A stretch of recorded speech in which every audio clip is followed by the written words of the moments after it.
Welcome, welcome, welcome. Welcome, excuse me. Welcome, my fellow Rotarians and guests, to this meeting of the Rotary Club of West Jacksonville. Zoom attendees, welcome to you as well. We're glad you're with us. Please mute yourself, however, while the program's going on. Our invocation today is given by Tom Schneider, and then Stephen Rowland is going to lead us in the pledge. Tom? Thank you, President Sean. Boy, we've got a good crowd here today. And we just say at the outset, Rotarians come in a lot of different flavors, religious flavors. Many of us in this room are Christian. I am. So when I pray, I always ask through Jesus Christ, my Lord and Savior, but I know we have other Rotarians with other faith traditions. So please join me in prayer according to your tradition and your view on those things. Heavenly Father, I ask your blessing on this group before us and on our speaker today as well. Pray that you'd be with us in our families and in the work that we do. Pray that you would help us as Rotarians, Lord, to always seek the truth, seek those things that are of goodwill and good intention, and that also are fair to all. And pray too that you would bless this food to our use, us to your service, and keep us ever mindful of the needs of others. In your holy name I pray. Amen.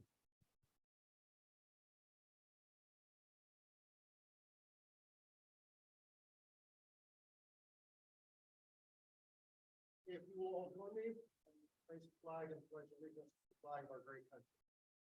Pledge allegiance.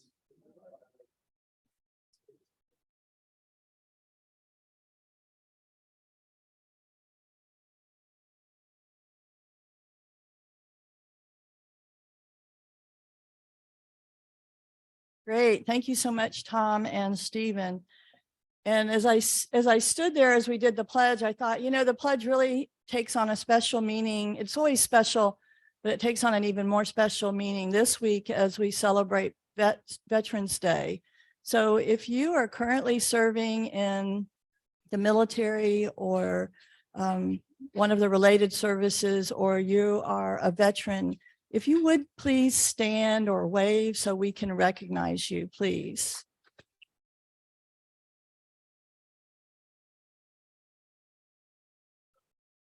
So we thank you and your families for your service to our country. I also want to thank, I don't think he's here, but I wanted to thank Dane for pinch hitting last week. And that was a last minute pinch hit. I had the flu. I didn't realize it was a flu at the time. I thought it was just a little stomach bug. And I really tried real hard to get here to be with y'all for that special meeting last week. And I just couldn't do it at the last minute. And Dane was a last minute pitch hitter, and I really appreciated it. So thank you, Dane, if you're listening in. So at any rate, so some pop-ups for you today. There will be, the Downtown Club is going to have a special meeting on November the 21st, which will showcase all the mayoral candidates. And if you'd like to attend, you are welcome to do so. So please just let Patty know, though, if you would like to attend, so that she can include you in the count. So that's November 21st at the Downtown Club, a showcase with all the mayoral candidates. I'd like to give a shout out to Will Tesh, and I know he's here. Will's been leading our dictionary project this fall, and he's done a bang up job with it. I went along this morning, we went to Hyde Park Elementary, and it was so cute. It was so much fun. And I'll go ahead and tell you, the word literacy is too hard to have them look up for third graders. It's on page 195, and but it was too hard. So Will, did you want to remind us about the distributions next week?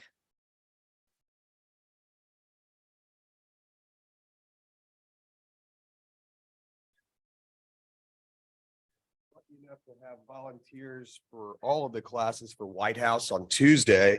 But Monday, if I was still looking for about 1 or 2 more volunteers to deliver to Ramona Elementary. It's highly rewarding and really, really fun. These kids have been really excited. So it's been a really good success story. And we had some fun doing it today. So thank you guys. So thank you to Will and thank you to everybody that's gone to the other distributions. I really appreciate y'all doing that. And it was fun to get to be out and doing that kind of stuff again. So thank you so much. Ed Lombard, football pool.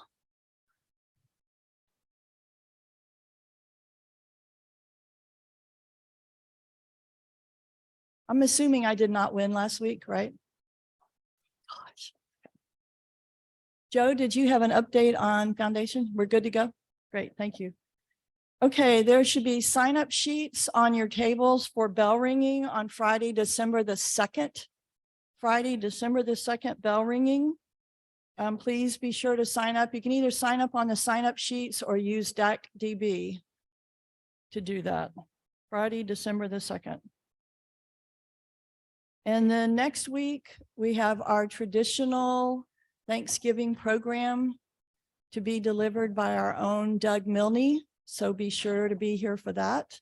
If you've been here before, you know what a treat that is and how lucky we are to have that. So just a reminder about that. And you should have seen an email this morning.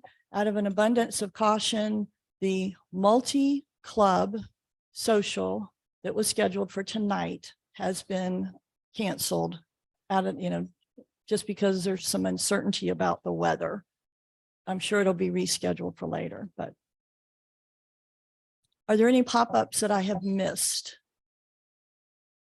Anything?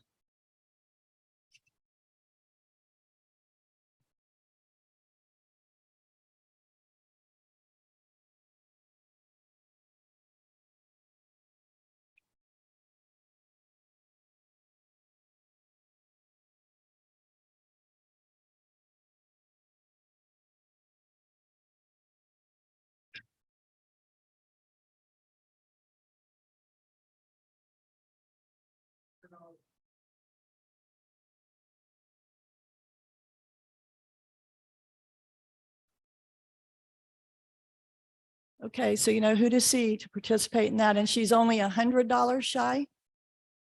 All right, seems like got all these people, we could take care of that. Thank you for sharing that. Okay, Jay, are you going to do our family of Rotary? Jay Hinderlight.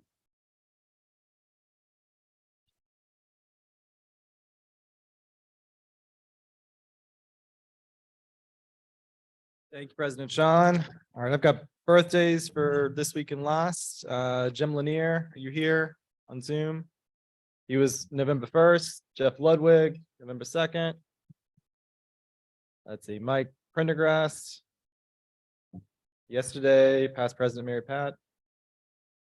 And then Eric Schultz, November 12th. So happy birthday to all those folks. Any family Rotary from the floor? All right, Siri.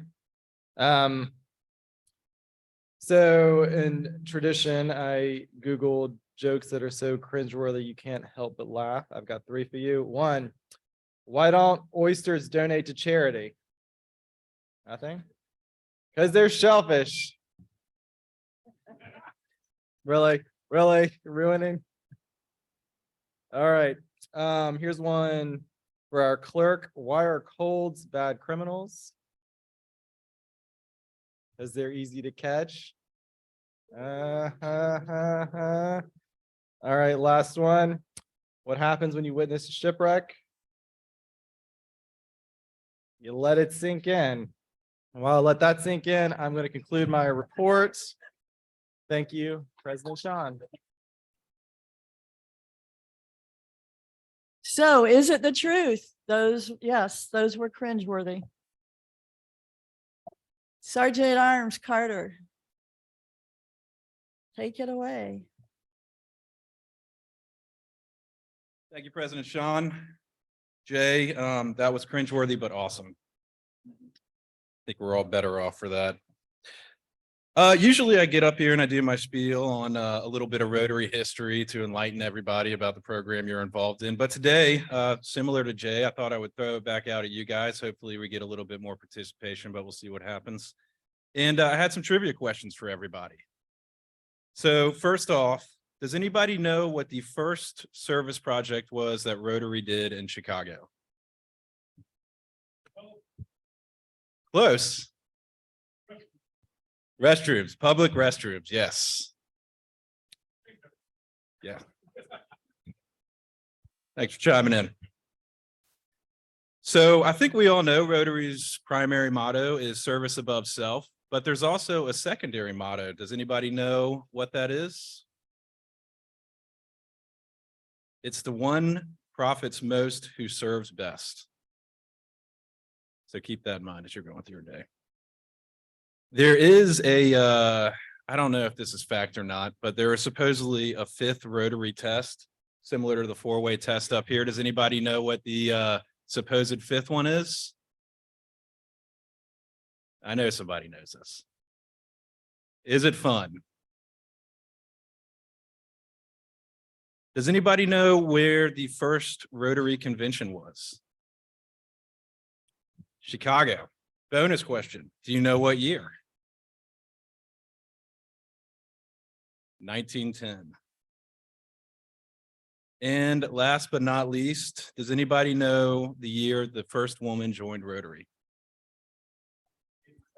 87. Way to go, Ed. So I'll leave you with this advice. You don't need a parachute to go skydiving. You need a parachute to go skydiving twice.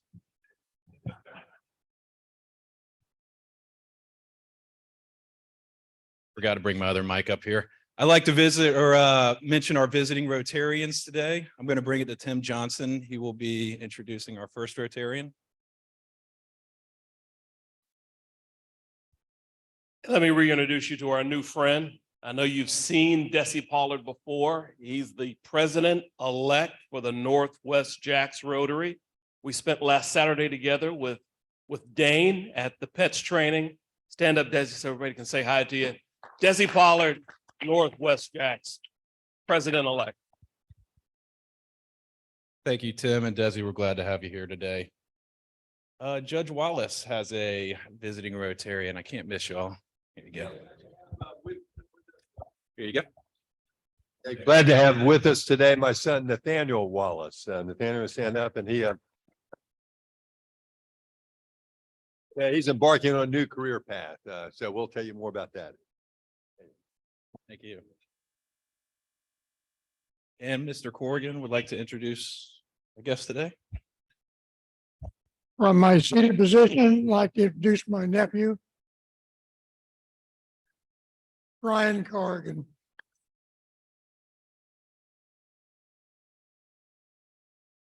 And we'd also like to give a special welcome to Allison Luker, who is visiting with the speaker today. Thank you for joining us.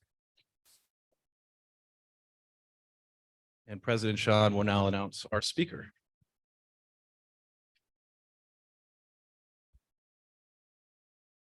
Thank you.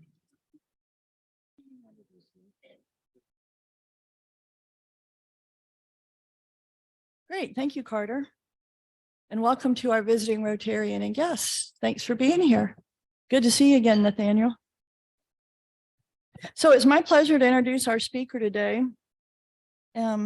Our speaker is currently serving as a clerk of the circuit court, Jody Phillips. Jody is a lifelong resident of Jacksonville, has over 35 years of experience in both the public and private sectors.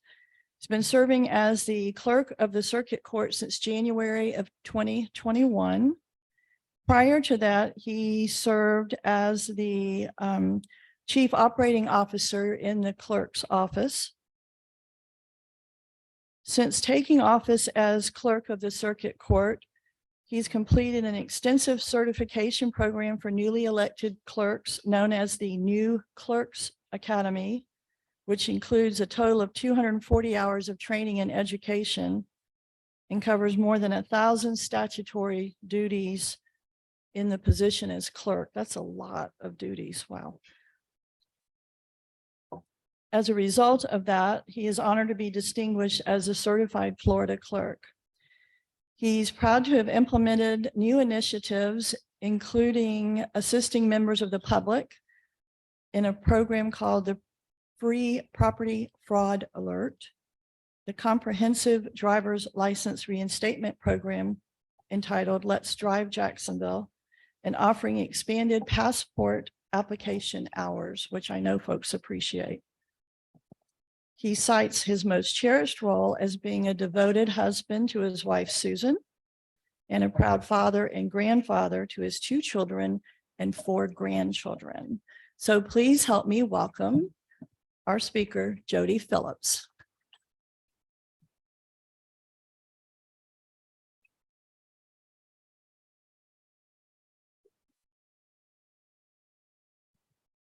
All right. Well, thank you for those kind words. I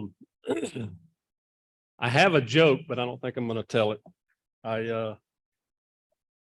My wife tells me it's terrible. So, but you know what? I feel pretty comfortable, so I'll tell it. No offense to the jokes that we've already heard, but maybe this one will work here. But guy sitting in his living room one night, he hears a knock on the door, and he goes to the door, and there's a snail on the ground. So he reaches down, he picks up the snail, and he throws it as far as he can out into his front yard. About 5 years later, here's another knock at the door. He goes to the door, snail's down, he looks up at him, he says, "Hey, what's the big idea?" So some of y'all will get that on the way home. Took him 5 years to get back. That wasn't planned. First of all, let me say thank you for inviting me and letting me be a part of this today. And I will tell you, usually when somebody stands up to speak, I know me personally, I am usually more concerned about how long it's going to take them than what they have to say. Some of you may share that, but I can assure you we're going to be brief today. But I do want to share a few things with you. First of all, I am Jody Phillips. I'm the clerk. Yesterday brought back some crazy memories. It's been 2 years since I was elected. It's hard to believe that 2 years has gone by that fast, and it continues to go by fast, but it is the honor of a lifetime to serve as clerk. I have to pinch myself every day. You've heard many times before that people say, if you find something that you really love to do, you'll never work another day in your life. And I can assure you I'm that person. I am honored to serve. What makes my job so good and enjoyable is our staff. Everywhere I go, I like to brag on them. They're the ones that deserve the credit. I have 2 guests with us today. They've already been introduced. Allison Lukers, our CEO, excuse me, and Brian Corrigan is our Director of Communications. And they are a big asset to our team, and I'm thankful for that. I also saw a couple of judges here today, Judge Holsey and Judge Wallace, who are friends, and that makes me, I'm going to have to be on my best behavior. But it's good to see them as well. I am here today to talk about a new program that we put in place called Property Fraud Alert. But what I'd like to do before we do that is to just share a few things about the clerk's office. I will tell you the number one question that I get since I've been clerk is, well, there's actually 2 questions. One is, what do y'all do? Most people don't. And the second one is, can you get me out of jury duty? And in front of the judges, I can assure you, we do not excuse people from jury duty as the clerk's office. So I want to make that clear. But most people don't know what we do. And I will tell you, there's a lot that happens in our building. These judges can share this with you. The duties that we perform daily are impactful. I mean, they literally have a major impact on people's lives, and we take that responsibility very seriously. But I do want to touch a couple of items. We have between 25 and 30 departments in the clerk's office, split between the criminal side and the civil side. So I certainly can't get into all that today, but I would like to hit a couple of high points of departments that we have and services that we offer that may be of interest, at least to make you more aware of what's happening. Just a fun fact that may help you if you're ever in a trivia contest. The clerk's office was established as a constitutional state office in 1838. And we're unique in the fact that we kind of split between the executive and judicial branches of government. And when I say judicial, and I'm not doing this just because we have 2 judges in the room, we have a great partnership with our judges, led by Chief Judge Mark Mahan. He is a great partner. He leads our building well, and we're thankful for that, because I can assure you, out of 67 clerks, and I travel the state and meet with them, they don't always share that same experience. But we have some great judges great partnerships. Our team works very closely with them, and we're very thankful for that. Another interesting fact about clerks throughout the state is most clerks have a dual role. They're the clerk and they're the comptroller. That's one thing, because of consolidation, we are not the comptroller, and I'm actually thankful for that. But that's one of the unique things about us. As she mentioned, we have 1,000 statutory duties that we are responsible for on a daily basis. These are not optional. They're driven by law. Law mandates that we perform these duties. They are required by law. I mentioned this group earlier, but we have approximately 300 people on our staff, and I will tell you, they're an amazing group of people. I'm proud to serve alongside of them. They do an amazing job. As we're here today, they're back working, preparing, and hot off the press. We are closed tomorrow because of the storm, but they're preparing for that, and they stand up every day and do a fantastic job for the citizens of Jacksonville. It makes me very proud to represent them as clerk, and I always want to give them their credit.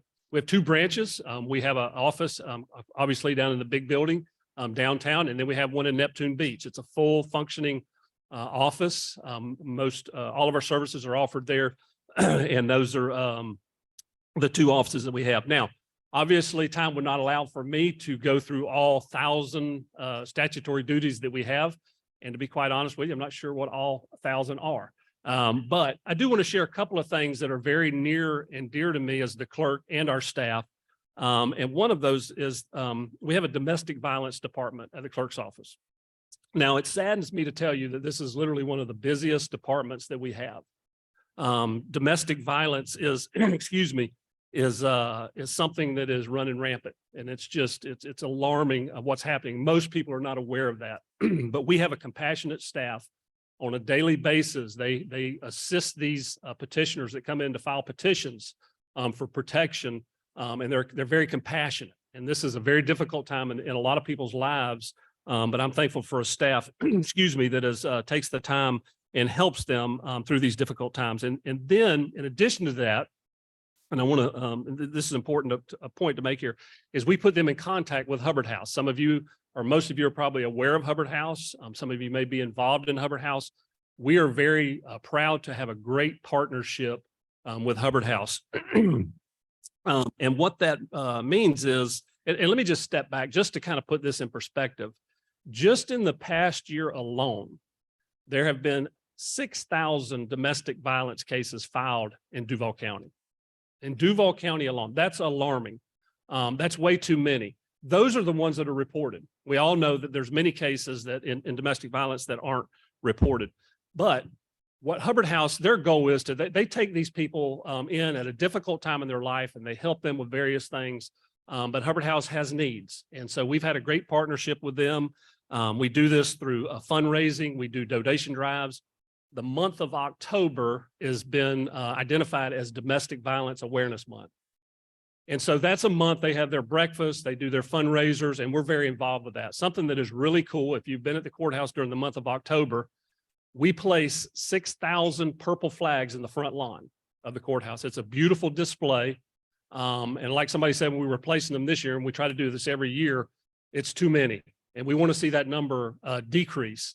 But we place those flags in the front lawn to bring awareness to domestic violence and to get more people involved. And also along those lines, we have a great partnership with our sheriff's office and our state attorney's office, which both play a vital role in domestic violence, and we're thankful for that.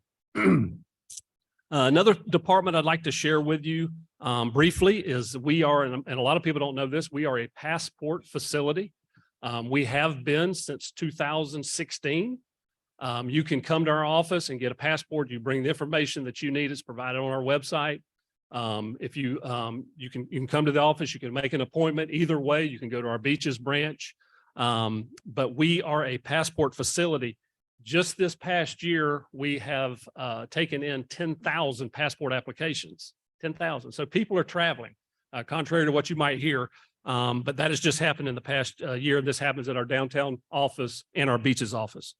I'm proud to say over the past, since we've been a passport office, we go through an audit from the Department of State, and I'm proud to say that we've received 100 each time they've audited us. So we're excited about that. But you can find more information about that at duvalclerk.com/passports. And finally, before I talk to you real brief about property fraud alert, I would encourage you to, if you have it, and I know y'all are sitting here and it might not be exciting. This is exciting stuff to us at the clerk's office. This is what we eat, drink, and sleep, and we love this stuff. But I encourage you to visit our website at duvalclerk.com. I'm excited to tell you that in just a few weeks, we're going to introduce a new website. And so that's coming up. A couple of online services we have. If you happen to get a ticket, you can pay that online. I hope that you don't. But you can get notification of court dates. You can file for a marriage license. We are actually done marriage license through Zoom. We learned a lot through the pandemic, and we continue to be better because of some of the things that we've implemented. But our goal as the clerk is to make access to our office easier to the public. There's a lot of people that are very intimidated to come downtown, parking, just coming in that big building. So we're doing everything that the law will allow us to do to put the clerk's office in your hands wherever you might be. I would encourage you to come and take a tour of the courthouse. Brian Corrigan handles those. You can go on our website. There's something you can fill out if you have a group that wants to come. If you want to come, beautiful building. And I would encourage you to do that. And we would love to come. If you have somewhere you want us to speak, we can come and speak. Maybe you have a topic you'd like us to share. We'd love to do that. So let me encourage you to do that. Now, real quick, and Brian's going to join me here in just a second. I do kind of really what initiated this today was to come and talk to you about a new program that we've implemented called Property Fraud Alert. First of all, I guess you have to define what property fraud is, and I'm sure most everybody in this room knows this, but it's basically where scammers file fake deeds in their name, and then they turn around and try to trick people by getting money from them to either rent them the property or sell them the property. And according and this is kind of eye-opening, but according to the FBI, this is the fastest growing white-collar crime in our country. And so that being the case, we haven't seen it in Duval County too much at this point, but it has been rampant throughout our country. We're seeing it in South Florida. You've probably seen cases up in the Central Florida area.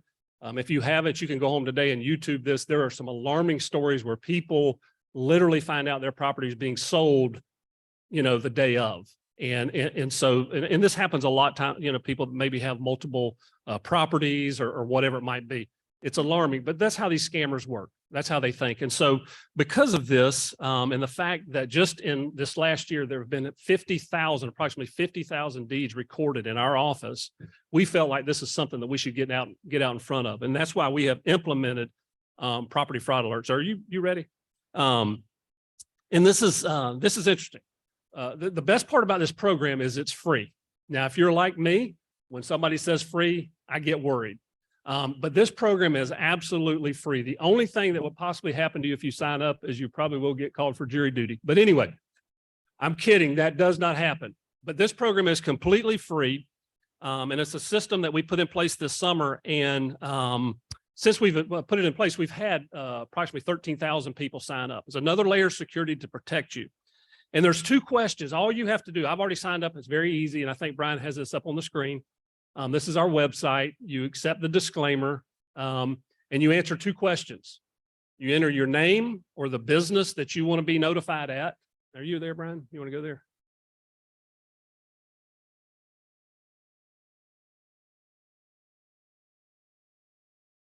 Is that it? Okay. You answer two questions. You enter your name and either a phone number or an email address that you want to be contacted at. And that's as easy as it is.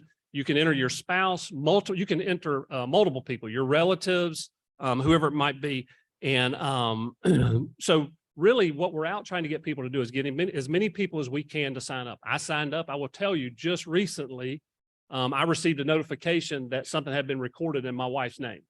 And it was because sometimes you will receive something, but in this case, the middle name was different. But at least it notified me that something was happening. They will notify you within 48 hours. And that allows you to get out in front of this. Statute does not allow us to catch this at the counter. And we would love to do that. But what this does is at least within the first 48 hours, you'll be notified so that you can get out in front of this. So if you were to sign up and you were to be notified, here's you'll receive a notification within 48 hours, and you'll be notified with a document number. And you can take that document number and go onto our website and go to acclaim.duvalclerk.com, and you can review that document to make sure that it's legitimate, make sure that's a document that should have been recorded and it's something that's not, that shouldn't have been recorded. Because of this, most of the clerks in the state of Florida have done this. We have joined just recently. We had a press conference on the front steps of the courthouse with my 5 fellow clerks here in Northeast Florida. We're all unified in this program. I will tell you what's one important question is you have to sign up in that county. So if you have properties in Nassau County, you have to sign up in Nassau County and so on and so on and so on. But all the surrounding counties have this are already implemented. A couple of things you can do when this happens. You can seek legal advice. You can file a civil case at the courthouse, or probably the first thing to do would be to call the sheriff's office at 630-0500. All this information is on our website. But I'm like I said, we're kind of out and about in the community. It's one of the things we like to do as the clerk's office, to inform people of what we do, our services. But we are extremely excited about this program and what it can do to help people before they are a victim of a scammer or fraud. So I guess the thing I could do today is encourage you to be a part of that program, sign up for that program, help us get the word out. And we're here today to answer any questions. I don't know if we're going to do that now or maybe later, but if you have any questions for us, we'd be glad to answer those. And I told you I'd be brief, but I do want to thank you again for this opportunity to come and speak and share about what we do. And again, thank you for having us. Are we doing questions now, or are we going to do that later? Yes.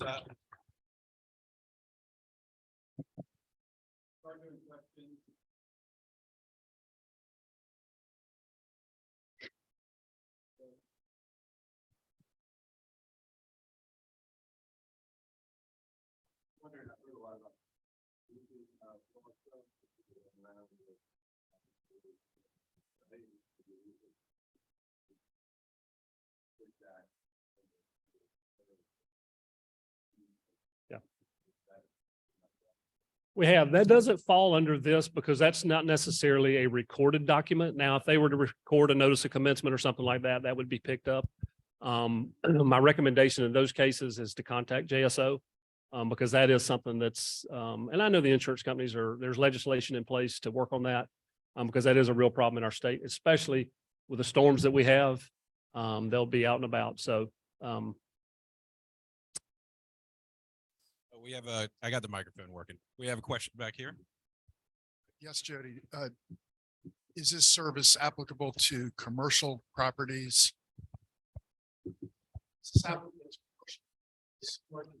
And then also, it would seem the banks or anybody financing a property would also want to have a service to be notified.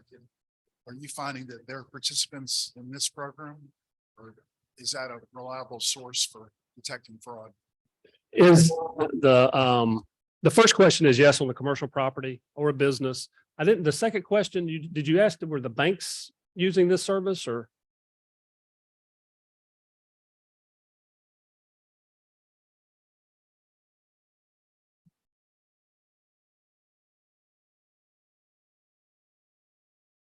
At this point, I don't know of any banks that we've said this program is in the infant stages. It's only been live for a few months. We haven't seen that yet. I do know there are other programs out there that charge quite a bit of money for this service. But again, I can't emphasize enough. I mean, this is a free service. It's very simple to sign up, takes a couple minutes, and it's so far we've seen that it works. Question down Clerk Phillips, thank you for all you do for our legal. Thank you. system. I've had the occasion to provide services, and they're awesome. All the folks are very nice. Would you briefly describe the portal and the use of the computer now as it pertains to litigation, whether it be circuit court, county court, small claims court, any of those? Sure. Those are a little bit challenging for us, elder technological challenge. It's funny you say that. I'm old school. We have been faced with the challenges of remote work. I still like people coming in the building. And as long as I'm there, we're going to service people face to face. However, we have seen an uptick in use of computers. I don't want to speak for the judges, but I know that when the pandemic first hit, we couldn't hardly spell Zoom. None of us, we didn't know what it was. And a lot of people were kind of pushing back on it. I will tell you, the courts have embraced it. We're seeing a lot of hearings. I know I have heard from attorneys that is, sometimes it's, they don't have to jump on a plane, fly across the country for, a hearing or, and again, I don't want to speak for the judges, but we've seen them be able to do a lot of this by Zoom.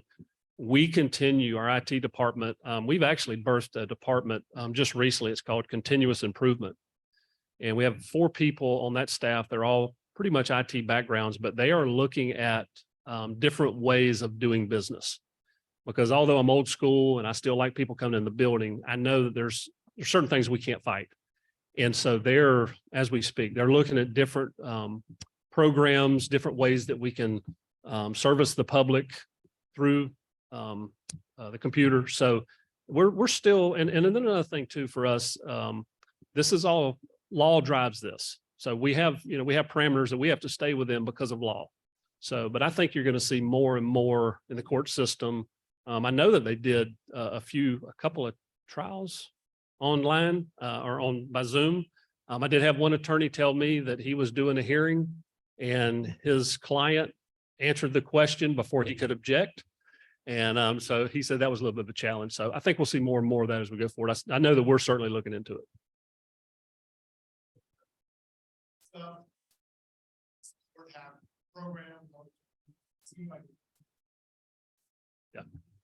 Yeah. To speak to that side of that's mainly falls on the judge's side.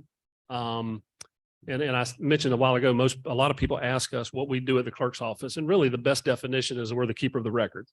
But the judges are more involved in any kind of diversion programs, pretrial programs. They're the ones that handle that, not us.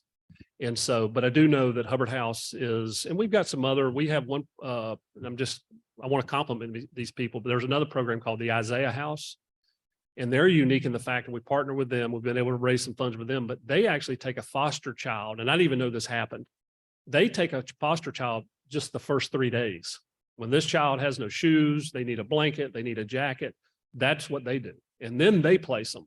So we've been able to partner with them.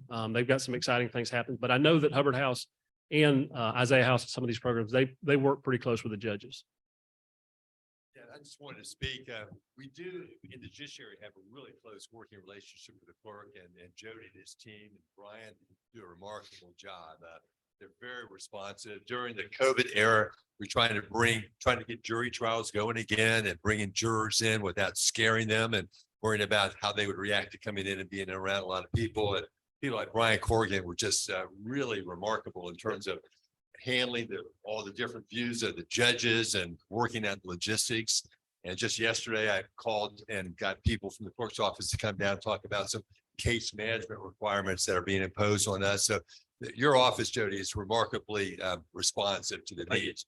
The other thing is they have so many legal requirements. I guess it's 1,000 or so, and they're always being ordered to do something else and report something. And it's incredible all the different things they do and the diversity of the different operations there. The other thing is the funding. I think this is true. They're almost entirely self-funded.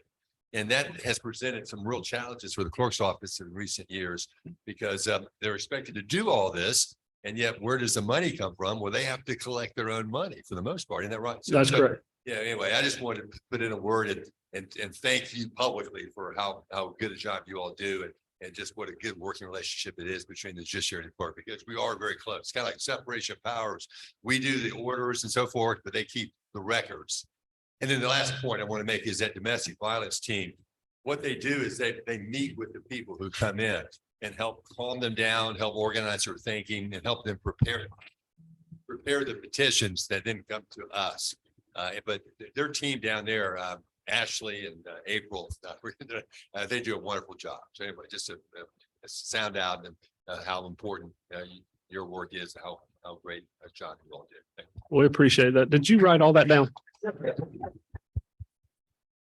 I will say Judge Wallace might not remember this, but one of the first time that I did Zoom at the courthouse, he was actually on it and he was facilitating that. So he was very proactive in working with us, but we appreciate those kind words. And again, we're very fortunate with our judges that we work with. They're amazing and we're thankful for them.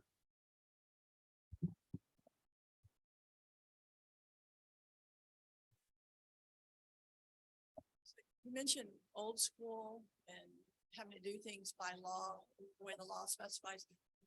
As you went through the pandemic and as things have changed over time, do you see that there'll be a need to change statutes or laws to keep up with technology in the way that we're having to do business, or the way that the current generations want to do business as we go forward? Yeah, absolutely, I do. And again, that's kind of outside our purview. Because basically, when that's done, they tell us this is how we're going to do it. And that's how the clerk's office does it. But yes, I think there'll be a lot of changes going forward. And I say I'm old school. I do like the face-to-face. I still like dealing with the people. But I will tell you, the pandemic, and anytime, our philosophy of the clerk's office, anytime that we have an incident, and I'll call it an incident at our office, we want to become better at what we do because of it. And we've had, we have them occasionally, and, we're maybe wrong about something, and we've been able to put things in place to get better at those things. So it's going to be, I think, in every business, in government, private sector, I think this is what we're going to see going forward. It's just business is different. We're even having, difficulty, and I'm probably speak to everybody in the room, hiring people. I mean, our pay is up better than it's ever been. We have great benefits. We can't get people. I mean, it's some alarming numbers that we're seeing. And so we're, Alice is shaking her head. We literally on a daily basis, we talk about what this looks like going forward. Well, thank you for coming today. Thank you for having me. Sean.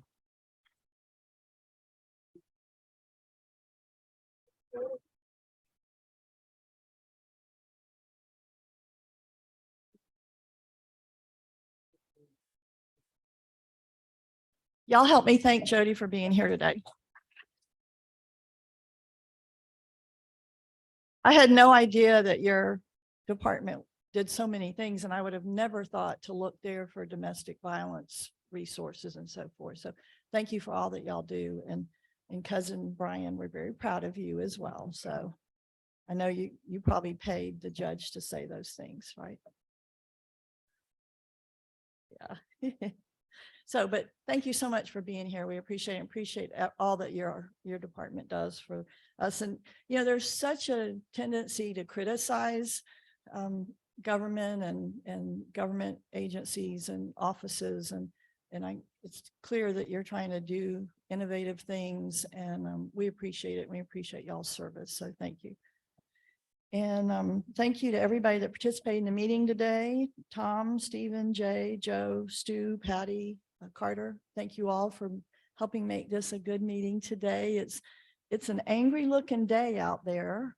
I don't know if you've noticed, the dock is just moving everywhere and there's water spraying. So apparently we really are going to have a storm. So y'all please stay safe this week. But while we've been in here, thank you for helping make this a special meeting today.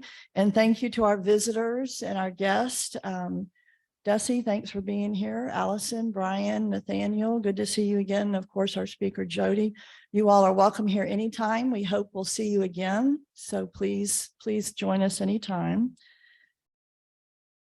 Couple of reminders. Don't forget that Doug Milne will be our speaker next week. So please join us for that. Don't forget to check in with Will about doing dictionaries on Monday at Ramona Elementary. And to see Patty if you'd like to attend the Downtown Club meeting on November the 21st. I think that's all the reminders. I'm looking through my notes to make sure I don't miss anything. And with that, I'm going to ask Robert Pavleka to lead us in the four-way test.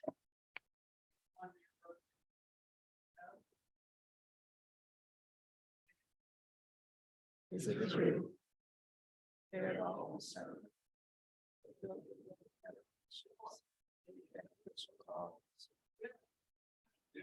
Have fun. That's right. The best part. So thank you all so much. I hope you have a great week. Please be careful. Keep your eye on the weather. And don't forget our theme, Imagine Rotary. Have a great week.